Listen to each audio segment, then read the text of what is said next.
It's interesting to me that two people can come from the same family or have the same opportunities and advantages and still turn out so differently. Today, we're going to look at how two people can have the same starting point and the same paths forward, and yet wind up in two very different places.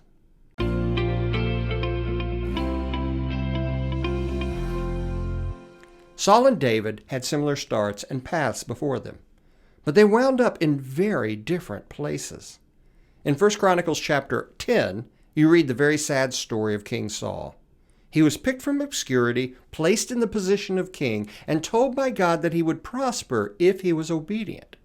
Yet Saul's story ends very sadly, with Saul's sons being killed and Saul committing suicide, and his body being dismembered and mockingly put on display.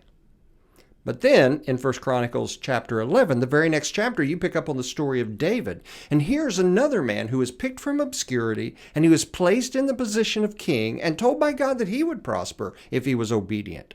But unlike Saul, David prospers. He seizes his opportunity. He reaches his potential. Now, what did David have that Saul didn't? David had God's sovereignty behind him, but so did Saul. And David had the people and the soldiers' loyalty behind him, but so did Saul.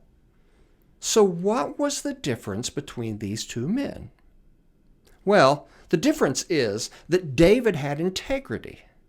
David's integrity was demonstrated in his humility before God and others, as well as his service to God and others. This integrity, this humility, and this service endeared him to men and endeared him to God. This was the difference between David and Saul. In the end, Saul did not have integrity or humility or service. Now, is your life characterized by integrity, humility, and service?